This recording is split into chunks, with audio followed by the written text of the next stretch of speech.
Hi hello welcome to my channel. ದಯವಿಟ್ಟು ಚಾನಲ್ನ subscribe ಮಾಡ್ಕೊಳ್ಳೋದನ್ನು ಮರಿಬೇಡಿ. ಸೀತಾ ಏನು ಮಾತನಾಡಬೇಕೆಂದು ತಿಳಿಯದೆ ಹಾಗೆಯೇ ಮೌನವಾಗಿ ನಿಂತಿದ್ದಳು.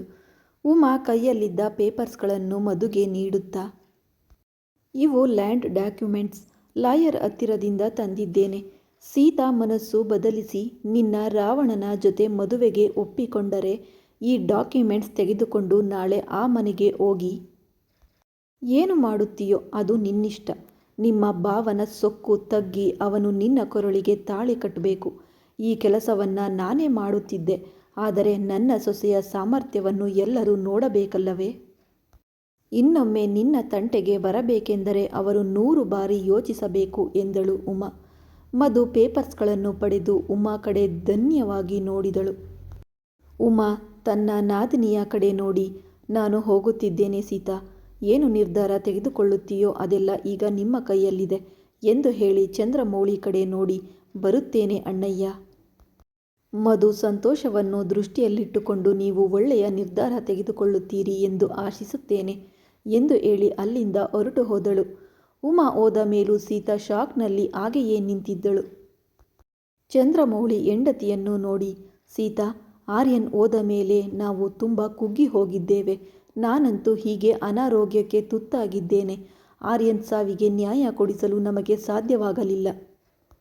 ಈ ನೋವಿನಲ್ಲೇ ಇದ್ದು ಈಗ ಮಧು ಜೀವನವನ್ನು ಹಾಳು ಮಾಡುವುದು ನನಗೆ ಇಷ್ಟವಿಲ್ಲ. ಆ ಮನೆಗೆ ಹೋಗಬೇಕು, ಆ ಹುಡುಗನ ಪ್ರೀತಿಯಲ್ಲಿ ಬೀಳಬೇಕು ಎಂದು ಆ ದೇವರು ಮೊದಲೇ ನಿರ್ಧರಿಸಿದಂತಿದೆ. ಇಲ್ಲದಿದ್ದರೆ ಅವನು ನಿನ್ನ ಸೋದರಳಿಯ ಆಗುವುದು ಹೇಗೆ? ನಿಜವಾಗಿಯೂ ನಿಮ್ಮ ತಂದೆಯೇ ಮತ್ತೆ ತನ್ನ ಪ್ರೀತಿಯನ್ನು ಹುಡುಕಿಕೊಂಡು ಬಂದಿದ್ದಾರೇನೋ? ಅವರು ಮದುವೆಗೆ ಒಪ್ಪುವುದಿಲ್ಲ ಎಂಬ ಭಯದಿಂದ ನಮ್ಮ ಪ್ರೀತಿಯ ವಿಷಯವನ್ನು ಮುಚ್ಚಿಟ್ಟು ತಿಳಿದೋ ತಿಳಿಯದೋ ಅವರ ಸಾವಿಗೆ ಕಾರಣವಾದೆವು. ಬಹುಶಃ ಅದಕ್ಕೆ ಹೀಗೆ ಶಿಕ್ಷೆ ಅನುಭವಿಸುತ್ತಿದ್ದೇವೆಯೇನೋ. ಮತ್ತೆ ಈಗ ಪ್ರೀತಿಸುವವರನ್ನು ದೂರ ಮಾಡಿ ಇನ್ನೂ ಶಿಕ್ಷೆ ಅನುಭವಿಸುವುದು ಬೇಡ ಸೀತಾ. ನಿನ್ನ ಅತ್ತಿಗೆಯ ಮಾತು ಕೇಳು, ಮಧುನ ಹೋಗಲು ಬಿಡು ಎಂದರು ಚಂದ್ರಮೌಳಿ. ಆ ಮಾತುಗಳನ್ನು ಕೇಳಿದ ಮೇಲೂ ಸೀತಾಳಲ್ಲಿ ಯಾವುದೇ ಚಲನವಲನವಿರಲಿಲ್ಲ. ಇದರಿಂದ ಮಧು ಮನಸ್ಸು ಇನ್ನೂ ಚೂರಾಯಿತು. ಪ್ಲೀಸ್ ಅಮ್ಮ, ನೀನು ತಡ ಮಾಡಿದಷ್ಟು ನನ್ನ ರಾವಣನಿಗೆ ದೂರವಾಗ್ತಾನೆ. ಅವನು ಇಲ್ಲದೆ ನಾನು ಬದುಕಲಾರೆ ಅಮ್ಮ. ಪ್ಲೀಸ್ ಒಪ್ಪಿಕೋ ಅಮ್ಮ ಎಂದು ಮನಸ್ಸಿನಲ್ಲಿಯೇ ಅಳುತ್ತಿದ್ದಳು. ನಾದಿನಿಯ ಮನೆಯಿಂದ ಬಂದ ಉಮಾ ಪೂಜಾ ಕೊಠಡಿಯನ್ನು ಸ್ವಚ್ಛಗೊಳಿಸಿ ನಾಳೆ ತಾನು ಯಾವ ಸೀರೆ ಉಡಬೇಕೆಂದು ಹುಡುಕಿ 5-6 ಸೀರೆಗಳನ್ನು ಬದಲಿಸುತ್ತಾ, ನನ್ನ ಮಗನ ಮದುವೆಯಲ್ಲಿ ನಾನು ಸುಂದರವಾಗಿ ಇರಬೇಕಲ್ಲವೇ? ಇಲ್ಲದಿದ್ದರೆ ನನ್ನ ಬಂಗಾರನಿಗೆ ಕೆಟ್ಟ ಹೆಸರು ಬರಬಾರದು ಎಂದುಕೊಳ್ಳುತ್ತಾ ಆ ಸೀರೆಗೆ ತಕ್ಕ ಒಡವೆಗಳನ್ನು ತೆಗೆದು ಮಧುಗಾಗಿ ಎಂದು ಬೇರೆಯವುಗಳನ್ನು ತೆಗೆಯಲು ಹೋಗಿ ತಡೆದು, ಆಹಾ, ಈಗ ಮಧುಗೆ ಬೇಕಿರೋದು ಒಡವೆಗಳಲ್ಲ, ಮಂಗಳಸೂತ್ರಗಳು. ಅವು ಯಾವಾಗಲೂ ರೆಡಿಯಾಗಿವೆ ಎಂದುಕೊಂಡಳು. ಕನ್ನಡಿಯ ಮುಂದೆ ನಿಂತು ಈ ಮಧ್ಯೆ ಹತ್ತು ಮುಖ ಡಲ್ ಆಗಿದೆ, ಪರವಾಗಿಲ್ಲ, ನಾಳೆಯೊಳಗೆ ಈ ಸಂತೋಷದಲ್ಲಿ ಹೊಳೆಯುತ್ತದೆ ಬಿಡು ಎಂದು ಉತ್ಸಾಹದಿಂದ ಮದುವೆಗೆ ರೆಡಿಯಾಗುತ್ತಿದ್ದ ಉಮಾಳನ್ನು ನೋಡಿ, ಮಮ್ಮಿ, ಯಾವ ಫಂಕ್ಷನ್ಗಾಗಿ ಇಷ್ಟೆಲ್ಲ ತೆಗೆದಿಟ್ಟಿದ್ದೀಯಾ ಎಂದು ಶ್ರಾವ್ಯ ಆಶ್ಚರ್ಯದಿಂದ ಕೇಳಿದಳು. ಯಾವ ಫಂಕ್ಷನ್ ಅಂದೆಯಾ? ನಾಳೆ ನಿಮ್ಮ ಅಣ್ಣನ ಮದುವೆ ಅಲ್ವಾ, ಅದಕ್ಕೆ. ನನ್ನ ಮಾತು ಕೇಳಿ ನೀನು ಒಂದು ಒಳ್ಳೆಯ ಡ್ರೆಸ್ ಸೆಲೆಕ್ಟ್ ಮಾಡಿಕೊ. ಅದರ ಮೇಲೆ ಜ್ಯುವೆಲರಿಯನ್ನು ಈಗಲೇ ತೆಗೆದಿಡು. ಆಮೇಲೆ ಅದು ಕಾಣುತ್ತಿಲ್ಲ ಇದು ಕಾಣುತ್ತಿಲ್ಲ ಎಂದು ನನ್ನನ್ನು ಕಾಡಬೇಡ. ನಾಳೆ ನಾನು ತುಂಬ ಬ್ಯುಸಿ ಎಂದಳು ಉಮಾ. ಆ ಮಾತುಗಳನ್ನು ಕೇಳಿದ ಶ್ರಾವ್ಯ ತಾಯಿಯ ಕಡೆ ಆಶ್ಚರ್ಯದಿಂದ ನೋಡಿ, ವಾಟ್, ಅಣ್ಣನ ಮದುವೆಯಾ? ಯಾವ ಅಣ್ಣನ ಮದುವೆ ಎಂದು ಗಟ್ಟಿಯಾಗಿ ಕಿರುಚಿದಳು. ಅದಕ್ಕೆ ಮಗಳ ಕಡೆ ನೋಡಿ, ನಮ್ಮ ಕಿರಣ್ದು ಎಂದಳು ಉಮಾ. ಮಮ್ಮಿ, ಊರಿನಿಂದ ಬಂದ ಮೇಲೆ ನಿನಗೆ ಮರೆವು ಜಾಸ್ತಿಯಾಗಿದೆ ಅನ್ನಿಸುತ್ತೆ. ನಾಳೆ ಕಿರಣ್ ಅಣ್ಣನದು ಮದುವೆ ಅಲ್ಲ, ಎಂಗೇಜ್ಮೆಂಟ್ ಎಂದು ಶ್ರಾವ್ಯ ಕಣ್ಣು ತಿರುಗಿಸುತ್ತಾ ಹೇಳಿದಳು. ಆಹಾ, ಹೌದಾ? ನೀನು ಹೇಳಿದಂತೆಯೇ ಯಾವುದೋ ಒಂದಕ್ಕೆ ರೆಡಿಯಾಗು. ಅಲ್ಲಿ ಏನು ನಡೆಯುತ್ತದೋ ಯಾರಿಗೆ ಗೊತ್ತು? ನಾದಿನಿ ಇಲ್ಲದೆ ಅಣ್ಣನ ಮದುವೆ ನಡೆದರೆ ಅಸ್ತಿ ಸುತಾರಂ ಚೆನ್ನಾಗಿರಲ್ಲ ಎಂದು ಮನಸ್ಸಿನಲ್ಲಿ ಅಂದುಕೊಂಡು, ನೀನಂತೂ ರೆಡಿಯಾಗು. ನಾಳೆ ನಾವು ಆ ಮದುವೆಗೆ ಹೇಳಲು ಹೋಗಿ ತಡೆದು ಆ ಫಂಕ್ಷನ್ಗೆ ಹೋಗುತ್ತಿದ್ದೇವೆ ಎಂದಳು ಉಮಾ. ನಾನು ಬರಲ್ಲ ಮಮ್ಮಿ. ಮಧುನ ಅಷ್ಟು ನೋಯಿಸಿ ಆ ಚುಂಚು ಮುಖದವಳ ಜೊತೆ ಎಂಗೇಜ್ಮೆಂಟ್ ಮಾಡಿಕೊಳ್ಳುತ್ತಿದ್ದರೆ ನಾನು ನೋಡಿ ಸಹಿಸಲಾರೆ. ಕಿರಣಣ್ಣ ತಪ್ಪು ಮಾಡ್ತಿದ್ದಾನೆ. ಅತ್ತಿಗೆಯನ್ನು ಬಿಟ್ಟು ಅಣ್ಣನ ಪಕ್ಕದಲ್ಲಿ ಬೇರೆ ಯಾರೂ ಚೆನ್ನಾಗಿ ಕಾಣೋದಿಲ್ಲ. ನಾನು ಅಣ್ಣನ ಪಕ್ಕದಲ್ಲಿ ಅವಳನ್ನು ನೋಡಲಾರೆ. ನನ್ನನ್ನು ಬಿಟ್ಟು ಬಿಡು. ಫೋರ್ಸ್ ಮಾಡಬೇಡ. ಬೇಕಿದ್ದರೆ ನೀನು ಹೋಗು. ಮದುವೆ ದಿನವರೆಗೂ ಅಲ್ಲೇ ಇದ್ದು ಎಲ್ಲ ಫಂಕ್ಷನ್ ಮುಗಿಸಿಕೊಂಡೇ ಬಾ. ನನಗೇನೂ ಅಭ್ಯಂತರವಿಲ್ಲ ಎನ್ನುತ್ತಾ ಕೋಪದಿಂದ ಅಲ್ಲಿಂದ ಹೊರಟು ಹೋದಳು ಶ್ರಾವ್ಯ. ನಾಳೆ ನಡೆಯುವುದು ಎಂಗೇಜ್ಮೆಂಟ್ ಅಲ್ಲ ಶ್ರಾವ್ಯ, ನಿಮ್ಮ ಅಣ್ಣನ ಮದುವೆ. ನಿಮ್ಮ ಅಣ್ಣನ ಮದುವೆಗೆ ನೀನು ಇಲ್ಲದಿದ್ದರೆ ಹೇಗೆ ಎಂದುಕೊಂಡು ನಿನ್ನನ್ನು ನಾನು ನಾಳೆ ಕರೆದುಕೊಂಡು ಹೋಗುತ್ತೇನೆ ಬಿಡು.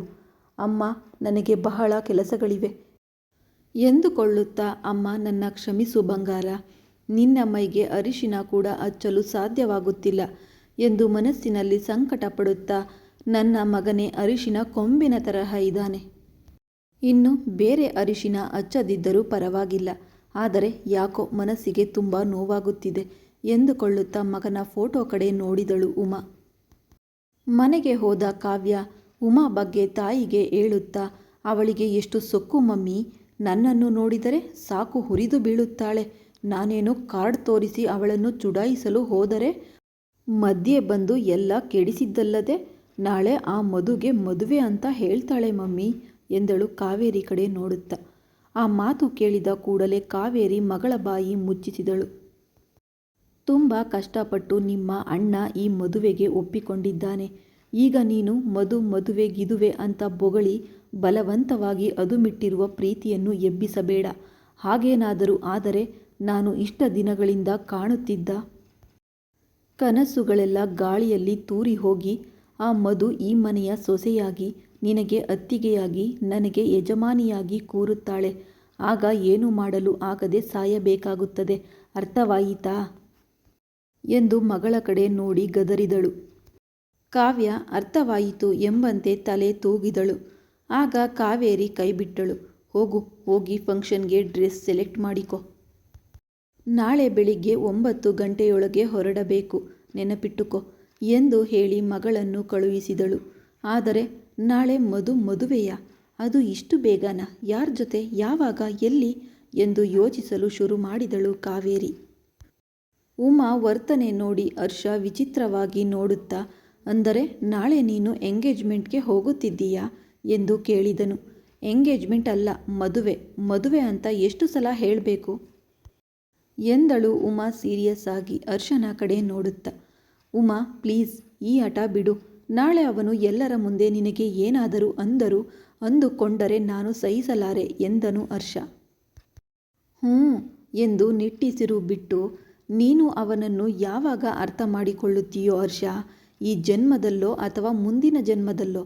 ನಾನು ಅಷ್ಟು ಜನರ ಮುಂದೆ ಕೆನ್ನೆಗೆ ಹೊಡೆದರೂ ಒಂದು ಮಾತು ಕೂಡ ಆಡದೆ ಅಲ್ಲಿಂದ ಹೊರಟು ಹೋದ. ಅವನು ನಾಳೆ ನನ್ನನ್ನು ಎಲ್ಲರ ಮುಂದೆಯೂ ಏನಾದರೂ ಅಂತಾನಾ ಅಂತ ಹೇಗೆ ಅಂದುಕೊಂಡೆ? ನನ್ನ ಬಂಗಾರ ನನ್ನನ್ನು ಏನು ಅನ್ನಲ್ಲ. ನಿನಗೆ ನನ್ನ ಮೇಲೆ ಅಷ್ಟು ಕಾಳಜಿ ಬೇಡ. ಆದರೆ ನಾಳೆ ನೀನು ಫಂಕ್ಷನ್ಗೆ ಬಾ. ಇಲ್ಲದಿದ್ದರೆ ಮಗನ ಮದುವೆಯನ್ನು ಕಣ್ಣಾರೆ ನೋಡಿ ಆನಂದಿಸಲಿಲ್ಲವಲ್ಲ ಅಂತ ಆಮೇಲೆ ಪಶ್ಚಾತ್ತಾಪ ಪಡುತ್ತೀಯ ಎಂದಳು ಉಮಾ. ಉಮಾಗೆ ಮದುವೆಯ ಹುಚ್ಚು ಹಿಡಿದಿದೆ. ಈಗ ತಾನು ಏನು ಹೇಳಿದರೂ ಕೇಳಿಸಿಕೊಳ್ಳುವುದಿಲ್ಲ ಎಂದು ಅರ್ಥವಾಗಿ, ಸರಿ ನೋಡೋಣ, ನಿನ್ನ ಹಠವೋ ನಿನ್ನ ಮಗನ ಹಠವೋ ನಾನು ನೋಡುತ್ತೇನೆ ಎಂದನು ಹರ್ಷ. ಆಫೀಸ್ನಲ್ಲಿ ಮನಸ್ಸು ನಿಲ್ಲದೆ ಮನೆಗೆ ಹೋಗುವಷ್ಟರಲ್ಲಿ ಆಗಲೇ ಎಂಗೇಜ್ಮೆಂಟ್ ಡೆಕೋರೇಷನ್ನಿಂದ ಮನೆ ಕಳೆ ಕಟ್ಟಿದೆ. ಆದರೆ ಆ ಕಳೆ ಕಿರಣ್ ಮುಖದಲ್ಲಿ ಕಾಣುತ್ತಿಲ್ಲ. ಮನೆಯಲ್ಲಿ ಎಲ್ಲಿ ನೋಡಿದರೂ ರ್ಯಾಬಿಟ್ ಕಾಣಿಸುತ್ತಿದ್ದಳು. ಅವಳ ಜೊತೆ ನಕ್ಕಿದ್ದು, ಪ್ರೀತಿಯಿಂದ ಮಾತನಾಡಿದ್ದು, ಅಡುಗೆ ಮಾಡಿದ್ದು, ತಾನು ಬರುವವರೆಗೆ ತಿನ್ನದೆ ಕಾಯುತ್ತಿದ್ದಿದ್ದು ಇವೆಲ್ಲವೂ ನೆನಪಾಗಿ ರ್ಯಾಬಿಟ್ ರೂಮ್ಗೆ ಹೋಗಿ ಆ ಬೆಡ್ ಮೇಲೆ ಕುಳಿತನು. ಅಂದು ಕುಡಿದು ಅಮಲಿನಲ್ಲಿ ಅವಳ ಪಕ್ಕದಲ್ಲೇ ಮಲಗಿದ ನೆನಪುಗಳು ಬರಲು ಶುರುವಾಗಿ ಅಲ್ಲಿರಲು ಸಾಧ್ಯವಾಗದೆ ಹೊರಗೆ ಹೋಗಲು ಹೋದನು. ಅಷ್ಟರಲ್ಲಿ ಕೈ ಕಬೋರ್ಡ್ಗೆ ತಗುಲಿ ಅದು ತೆರೆದುಕೊಂಡಿತು. ಅದರಲ್ಲಿರುವ ರ್ಯಾಬಿಟ್ ಬಟ್ಟೆಗಳನ್ನು ನೋಡಿ ಅರಿಯದೆಯೇ ಕೈ ಹಾಕಿದನು. ತಕ್ಷಣ ರ್ಯಾಬಿಟ್ ಮುಖ ಕಣ್ಣ ಮುಂದೆ ಬಂತಂತಾಗಿ ಕಬೋರ್ಡ್ ಮುಚ್ಚಿ ಅಶೋಕ್ ಹತ್ತಿರ ಹೋಗಿ ಅವರ ಪಕ್ಕದಲ್ಲಿ ಮಲಗಿ ಅವರ ಮೇಲೆ ಕೈ ಹಾಕಿ ಕಣ್ಣು ಮುಚ್ಚಿಕೊಂಡನು.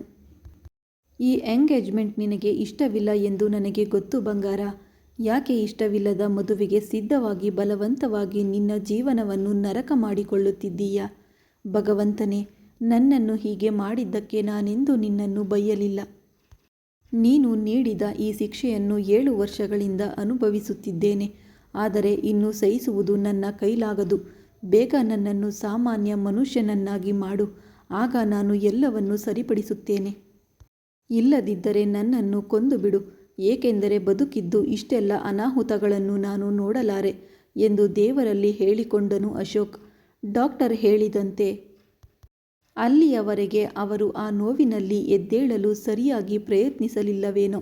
ಅದಕ್ಕೆ ಅಷ್ಟು ವರ್ಷಗಳು ಹಾಗೆಯೇ ಇದ್ದರು. ಆದರೆ ಈಗ ಅವರು ಎದ್ದು ಓಡಾಡಬೇಕೆಂದು ಬಲವಾಗಿ ಬಯಸಿದ್ದರಿಂದ ನರಮಂಡಲ ಸ್ವಲ್ಪ ಸ್ವಲ್ಪವಾಗಿ ಸಕ್ರಿಯವಾಗಲು ಮಧು ಆ ಮನೆಯಿಂದ ಹೋದ ದಿನದಿಂದಲೇ ಶುರುವಾಗಿದೆ.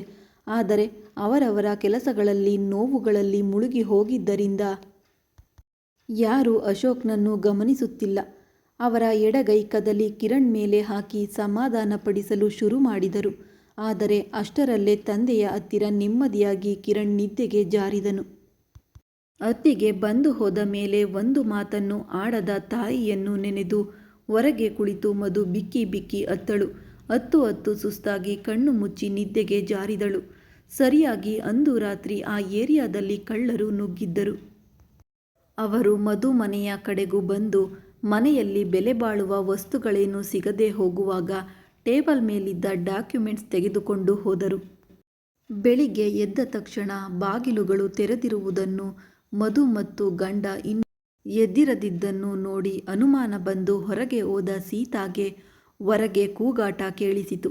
ರಾತ್ರಿ ಕಾಲೋನಿಯಲ್ಲಿ ಕಳ್ಳರು ನುಗ್ಗಿದ್ದಾರೆಂದು ತಿಳಿದು ಒಳಗೆ ಬಂದು ಏನಾದರೂ ಸಾಮಾನು ಹೋಗಿದೆಯೇ ಎಂದು ನೋಡಿಕೊಂಡಳು. ಎಲ್ಲ ಇರುವುದನ್ನು ಕಂಡು ನಿಟ್ಟುಸಿರು ಬಿಡುವಷ್ಟರಲ್ಲಿ ಮಧು ಎದ್ದು ಮುಖ ತೊಳೆದು ಬಂದು ಟೇಬಲ್ ಮೇಲೆ ಪೇಪರ್ಸ್ ಇಲ್ಲದಿರುವುದನ್ನು ನೋಡಿ, ಅಮ್ಮ, ಅತ್ತೆ ಕೊಟ್ಟ ಡಾಕ್ಯುಮೆಂಟ್ಸ್ ತೆಗೆದು ಎತ್ತಿಟ್ಟಿದ್ದೀಯಾ ಎಂದು ಕೇಳಿದಳು. ಇಲ್ಲವಲ್ಲ, ಅವುಗಳನ್ನು ನಾನೇಕೆ ತೆಗೆಯಲಿ ಎಂದಳು ಸೀತಾ. ಇದರಿಂದ ಮಧುಗೆ ಹುಚ್ಚು ಹಿಡಿದಂತಾಗಿ ಇಡೀ ಮನೆ ಹುಡುಕಿ ಸಾಮಾನುಗಳನ್ನೆಲ್ಲ ಎಳೆದಾಡುತ್ತಾ, ಅವು ಬಹಳ ಇಂಪಾರ್ಟೆಂಟ್ ಪೇಪರ್ಸ್, ರಾವಣ್ಗೆ ತುರ್ತಾಗಿ ಬೇಕು. ಅಯ್ಯೋ, ಈಗ ಆ ಪೇಪರ್ಸ್ ಇಲ್ಲದಿದ್ದರೆ ರಾವಣ್ ಇನ್ವೆಸ್ಟರ್ಸ್ಗಳ ಮುಂದೆ ಎಂದು ತಲೆ ಬಡಿದುಕೊಂಡು ಜೋರಾಗಿ ಅಳತೊಡಗಿದಳು ಮಧು. ಮಧು, ಏನು ಮಾಡ್ತಿದ್ದೀಯಾ ಎಂದು ಸೀತಾ ಗದರಿದಳು. ಆ ಪೇಪರ್ಸ್ ಇಲ್ಲದಿದ್ದರೆ ರಾವಣ್ ಎಲ್ಲರ ಮುಂದೆ ಹಗುರವಾಗ್ತಾನೆ ಅಮ್ಮ. ಅವನು ನನ್ನನ್ನು ಮದುವೆಯಾಗದಿದ್ದರೂ ಪರವಾಗಿಲ್ಲ. ಆದರೆ ಹೀಗೆ ಎಲ್ಲರ ಮುಂದೆ ಮಾತು ಕೇಳಿಸಿಕೊಳ್ಳುವುದನ್ನು ನಾನು ನೋಡಲಾರೆ ಅಮ್ಮ ಎಂದು ಅಳುತ್ತಿರುವ ಮಗಳನ್ನು ನೋಡಿ ಸೀತಾ ಒಂದು ನಿರ್ಧಾರಕ್ಕೆ ಬಂದಳು.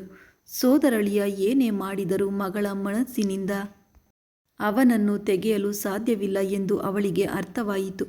ಒಳಗಡೆ ಹೋಗಿ ಬಂದು ಮಗಳ ಕೈಯಲ್ಲಿ ಡಾಕ್ಯುಮೆಂಟ್ಸ್ ಇಟ್ಟಳು. ಮಧು ಕಣ್ಣು ಒರೆಸಿಕೊಂಡು ಅವುಗಳನ್ನು ನೋಡಿದಳು. ಬಹಳ ಹಳೆಯ ಡಾಕ್ಯುಮೆಂಟ್ಸ್, ನಿನ್ನೆ ಅತ್ತೆ ನೀಡಿದ್ದು ಹೊಸವು. ಇವು ಯಾವ ಡಾಕ್ಯುಮೆಂಟ್ಸ್ ಎಂದು ಓದಿದಳು. ಅಷ್ಟೇ, ಒಂದು ಕ್ಷಣ ಶಾಕ್ ಆದವಳಂತೆ ಸೀತಾಳ ಕಡೆ ನೋಡಿದಳು. ಅಮ್ಮ, ಇವು ಒರಿಜಿನಲ್ ಡಾಕ್ಯುಮೆಂಟ್ಸ್ ಎಂದು ತಾಯಿಯ ಕಣ್ಣಲ್ಲಿ ಕಣ್ಣಿಟ್ಟು ಕೇಳಿದಳು. ಹೌದು ಎಂದಳು ಸೀತಾ. ಆ ಮಾತು ಕೇಳಿದ ಕೂಡಲೇ ಮಧುಗೆ ಸಂತೋಷದಲ್ಲಿ ಹುಚ್ಚು ಹಿಡಿದಂತಾಯಿತು.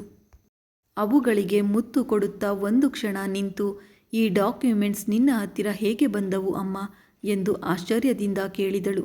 ನಿಮ್ಮ ಅಣ್ಣನಿಗೂ ನಿಮ್ಮನ್ನು ಒಂದು ಮಾಡಬೇಕೆಂಬ ಆಸೆ ಇತ್ತು ಅನ್ನಿಸುತ್ತದೆ. ಅದಕ್ಕೆ ಹೋಗುತ್ತಾ ಹೋಗುತ್ತಾ ಇವುಗಳನ್ನು ನಮ್ಮ ಹತ್ತಿರ ತಲುಪಿಸಿದ್ದಾನೆ ಎಂದು ಅಳುತ್ತಾ ಸೆರಗಿನಿಂದ ಬಾಯಿ ಮುಚ್ಚಿಕೊಂಡ ತಾಯಿಯನ್ನು ನೋಡಿ ಏನು ಮಾತನಾಡದೆ ಮಧು ಕೂಡ ಅತ್ತಳು. ಸೀತಾ ಕಣ್ಣು ಒರೆಸಿಕೊಂಡು, ಅಂದು ನಿಮ್ಮ ಅಣ್ಣನ ವಸ್ತುಗಳನ್ನು ಕೊಟ್ಟಾಗ ಕಾಲೇಜ್ ಬ್ಯಾಗ್ನಲ್ಲಿ ಬುಕ್ಸ್ ಮಧ್ಯೆ ಈ ಪೇಪರ್ ಸಿಕ್ಕವು. ನಾನು ಆಗ ನೋಡಲಿಲ್ಲ. ಅವನ ನೆನಪಿನಲ್ಲಿ ನಿದ್ದೆ ಬಾರದೆ ಒಂದು ದಿನ ಬ್ಯಾಗ್ ತೆಗೆದು ನೋಡುವಾಗ ಇವು ಕಂಡವು. ಅವು ಆರ್ಯನ್ ಹತ್ತಿರ ಹೇಗೆ ಬಂದವು ಎಂದು ಯೋಚಿಸುವ ತಾಳ್ಮೆ ಇಲ್ಲದೆ ಮತ್ತೆ ಅಲ್ಲೇ ಇಟ್ಟಿದ್ದೆ. ಇವುಗಳಿಗಾಗಿ ಯಾರಾದರೂ ಬಂದರೆ, ಅಪ್ಪ, ನನ್ನ ಮಗನಿಗೂ ಇದಕ್ಕೂ ಏನು ಸಂಬಂಧ? ಇವುಗಳಿಗಾಗಿಯೇ ನನ್ನ ಮಗನನ್ನು ಬಲಿ ತೆಗೆದುಕೊಂಡಿದ್ದೀರಾ ಎಂದು ಕೇಳಿ ಅವರ ಮುಂದೆಯೇ ಇವುಗಳನ್ನು ಹರಿದು ಹಾಕೋಣ ಅಂದುಕೊಂಡಿದ್ದೆ. ಆದರೆ ಇದುವರೆಗೆ ಯಾರೂ ಬರಲಿಲ್ಲ. ರಾತ್ರಿ ಮಲಗುವ ಮೊದಲು ನಿಮ್ಮ ಅತ್ತೆಗೆ ಕೊಟ್ಟ ಪೇಪರ್ಸ್ ನೋಡಿದೆ. ನನಗೆ ಆಗಲೇ ಅರ್ಥವಾಯಿತು ಆ ಪೇಪರ್ಸ್ ಇವುಗಳ ನಕಲು ಪತ್ರಿಕೆಗಳೆಂದು. ಸೀತಾ ಹೇಳಿದಳು, ನನ್ನನ್ನು ಕ್ಷಮಿಸು ಅಮ್ಮ. ನೀನು ಇಷ್ಟು ನೋವಿನಲ್ಲಿದ್ದರೆ ನಾನು ನನ್ನ ಪ್ರೀತಿಯ ಬಗ್ಗೆ ಹೇಳಿ ನಿನ್ನನ್ನು ಇನ್ನೂ ನೋಯಿಸುತ್ತಿದ್ದೇನೆ ಎಂದಳು ಮಧು. ಸೀತಾ ಮಗಳನ್ನು ಹತ್ತಿರಕ್ಕೆ ಕರೆದು, ಇನ್ನೂ ಸಾಕು, ಕಣ್ಣೀರು ಬಹಳ ಬೆಲೆ ಬಾಳುವಂಥದ್ದು, ಅವುಗಳನ್ನು ಹೀಗೆ ಪೋಲು ಮಾಡಬಾರದು ಎಂದು ಕಣ್ಣು ಒರೆಸಿ, ಹೋಗು, ನಿಮ್ಮ ಅತ್ತೆಗೆ ಹೇಳಿದಂತೆ ಏನು ಮಾಡಿ ನನ್ನ ಸೋದರಳಿಯನನ್ನು ಮದುವೆಗೆ ಒಪ್ಪಿಸುತ್ತೀಯೋ ಒಪ್ಪಿಸು. ನನಗೂ ತಿಳಿಯಬೇಕಲ್ಲ ನನ್ನ ಮಗಳ ಸಾಮರ್ಥ್ಯ ಏನೆಂದು. ನನಗೂ ಕಣ್ಣಾರೆ ನೋಡಬೇಕೆಂಬ ಆಸೆ ಇದೆ ಎಂದಳು ಸೀತಾ. ಆ ಮಾತು ಕೇಳಿದ ಕೂಡಲೇ ಮಧುಗೆ ತಾನು ಕೇಳುತ್ತಿರುವುದು ಕನಸೋ ನನಸೋ ತಿಳಿಯಲಿಲ್ಲ. ಅದಕ್ಕೆ ಅಮ್ಮನನ್ನು ಗೀಚಿದಳು. ಇದು ನನಸೆ, ನನ್ನನ್ನು ಗೀಚಿ ತಿಳಿದುಕೊಳ್ಳುವುದಲ್ಲ ಕಣೆ, ನಿನ್ನನ್ನು ನೀನೇ ಗೀಚಿ ತಿಳಿದುಕೊಳ್ಳಬೇಕು ಎನ್ನುತ್ತಾ ಮಧುವನ್ನು ಗೀಚಿದಳು ಸೀತಾ. ಆಹಾ, ಥ್ಯಾಂಕ್ ಯು ಸೋ ಮಚ್ ಅಮ್ಮ ಎಂದು ಸೀತಾಳನ್ನು ತಬ್ಬಿಕೊಂಡು ಕಾಲುಗಳಿಗೆ ನಮಸ್ಕರಿಸಿ ತಂದೆಯನ್ನು ತಬ್ಬಿಕೊಂಡು ಅವರ ಕಾಲಿಗೂ ನಮಸ್ಕರಿಸಿದಳು ಮಧು. ಬೇಗ ಹೋಗು ಮಧು, ನಿಮ್ಮ ತಂದೆಯನ್ನು ಕರೆದುಕೊಂಡು ನಾನು ಹಿಂದೆ ಬರುತ್ತೇನೆ ಎಂದು ಸೀತಾ ಹೇಳಿದಳು. ಮಧು ಸಂತೋಷದಿಂದ ಹೊರಡುತ್ತಾ ರಾವಣ್ ಕೊಟ್ಟ ಡ್ರೆಸ್ ಕವರ್ ಹಿಡಿದು ಅಪ್ಪಿಕೊಂಡು, ರಾವಣ್, ನನ್ನನ್ನು ಬಿಟ್ಟು ಆ ಗರಂ ಮಸಾಲಳನ್ನು ಮದುವೆಯಾಗಲು ರೆಡಿಯಾಗುತ್ತಿದ್ದೀಯಾ? ನಾನಿರುವಾಗ ನಿನ್ನನ್ನು ಬೇರೆಯವರಿಗೆ ಹೇಗೆ ದಕ್ಕಲು ಬಿಡುತ್ತೇನೆ ಅಂದುಕೊಂಡು ಬರುತ್ತಿದ್ದೇನೆ ಇರು. ನನ್ನ ಕೊರಳಿಗೆ ತಾಳಿ ಕಟ್ಟಲು ರೆಡಿಯಾಗಿರು. ಈಗ ನಾನು ಮಾಡುವ ರಂಪಾಟ ನೋಡಿ ನಿನಗೆ ಉರಿಯಬಹುದು, ಆದರೂ ಪರವಾಗಿಲ್ಲ, ನಾನು ನಿನ್ನನ್ನು ಬದಲಿಸಿ ಮೊದಲಿನಂತೆ ಮಾಡಿಕೊಳ್ಳುತ್ತೇನೆ. ನನಗೆ ನನ್ನ ಪ್ರೀತಿಯ ಮೇಲೆ ನಂಬಿಕೆ ಇದೆ. ಎಲ್ಲಕ್ಕಿಂತ ಹೆಚ್ಚಾಗಿ ನಿನ್ನ ಹಠದ ಮೇಲೆ ನನಗೆ ನಂಬಿಕೆ ಇದೆ. ಎಷ್ಟೇ ಸಿಟ್ಟಿದ್ದರೂ ನೀನು ನನ್ನ ಹತ್ತಿರ ಬಾರದೇ ಇರಲು ಸಾಧ್ಯವಿಲ್ಲ. ನಾನು ನಿನ್ನ ಹತ್ತಿರ ಬರದಂತೆ ತಡೆಯಲು ನಿನ್ನಿಂದ ಆಗದು ಎನ್ನುತ್ತಾ ಹೊರಗೆ ಬಂದು ಆಟೋ ಹತ್ತಿದಳು ಮಧು. ಇನ್ನು ಮುಂದುವರೆಯುವುದು ಮುಂದಿನ ಭಾಗದಲ್ಲಿ. ಕತೆ ಇಷ್ಟ ಆದರೆ ಲೈಕ್ ಮಾಡಿ, ಕಮೆಂಟ್ ಮಾಡಿ, ಶೇರ್ ಮಾಡೋದನ್ನು ಮರಿಬೇಡಿ. ಹಾಗೆ ಸಬ್ಸ್ಕ್ರೈಬ್ ಕೂಡ ಮಾಡ್ಕೊಳ್ಳಿ. Thanks for watching.